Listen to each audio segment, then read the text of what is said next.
ये कहानी एक छोटे से गांव बिरजापुर की है, जो सदियों से अपने अंधविश्वास और रहस्यमयी घटनाओं के लिए मशहूर था। चारों ओर घने जंगलों से घिरा यह गांव रात होते ही जैसे डरावना हो जाता था। गांव के लोग मानते थे कि इस जंगल में बुरी आत्माओं का वास है और कोई भी रात के समय वहां जाने की हिम्मत नहीं करता था। इस गांव में रघु नाम का एक नौजवान रहता था। रघु साहसी और निडर था, जो इन अंधविश्वासों पर विश्वास नहीं करता था। उसकी बहन सिया गांव के स्कूल में पढ़ाती थी और उसकी दुनिया उसकी इकलौती बहन थी। दोनों भाई बहन का जीवन शांतिपूर्ण चल रहा था, जब तक कि एक रात ने सब कुछ बदल नहीं दिया। उस रात सिया गांव के मंदिर से लौट रही थी। अचानक तेज हवाएं चलने लगीं और आसमान में घने बादल छा गए। लोग अपने अपने घरों में दुबक गए, लेकिन सिया घर नहीं पहुंची। अगले दिन सुबह उसकी लाश गांव के तालाब में मिली। उसका चेहरा डर से कटा हुआ था और उसकी आंखें चौड़ी थीं, मानो उसने कुछ बहुत भयानक देखा हो। पूरा गांव सदमे में था। लोग धीरे धीरे कहने लगे कि ये उस बुरी आत्मा का काम है जो जंगल में रहती है। रघु, जो इन बातों पर विश्वास नहीं करता था, अपनी बहन की मौत के बाद टूट चुका था।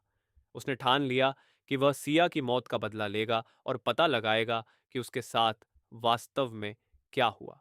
गांव के बुजुर्गों ने उसे चेतावनी दी कि वह जंगल के करीब न जाए, पर रघु ने किसी की नहीं सुनी। रघु ने मशाल उठाई और अकेले ही उस रहस्यमयी जंगल की ओर निकल पड़ा। जैसे जैसे वह जंगल में घुसा, अजीब सी खामोशी और ठंडक ने उसे घेर लिया। हवा में एक अजीब सी गंध थी, जो किसी अनहोनी का संकेत दे रही थी। अचानक उसे एक पुरानी गुफा दिखाई दी, वही गुफा जिसके बारे में गांव में सदियों से कहानियां सुनाई जाती थी। कहते थे कि इस गुफा में एक साधु तपस्या करते करते मारा गया था और उसकी आत्मा अब जंगल में भटकती है। रघु बिना किसी डर के गुफा के अंदर गया। अंदर का माहौल बेहद ठंडा और भारी था। जैसे ही वह गुफा के अंदर पहुंचा, उसकी मशाल अचानक बुझ गई और चारों ओर घना अंधेरा छा गया। तभी एक आवाज आई, सिया की आवाज। भैया, मुझे बचाओ! ये सुनकर रघु का दिल धड़क उठा, पर उसने अपनी हिम्मत नहीं खोई। अचानक गुफा के कोने से एक धुंधली परछाई उभरी। यह वही बुरी आत्मा थी जिसने सिया की जान ली थी। उसकी आंखें जलती लाल थीं और उसके मुंह से भयानक हंसी निकल रही थी। रघु ने अपनी मशाल को फिर से जलाने की कोशिश की, लेकिन आत्मा की शक्ति ने उसे दबा दिया। वह आत्मा धीरे धीरे रघु की ओर बढ़ रही थी और रघु की सांसें तेज हो रही थीं। आत्मा ने अचानक रघु पर हमला कर दिया और उसे जमीन पर गिरा दिया। उसकी शक्ति इतनी प्रबल थी कि रघु का शरीर कांप रहा था। उसने अपने चारों ओर देखा, पर कोई मदद नहीं थी। आत्मा अब उसकी छाती पर चढ़ चुकी थी, उसकी सांसें रुकने लगी थीं और ऐसा लग रहा था कि वह उसकी जान लेने ही वाली है।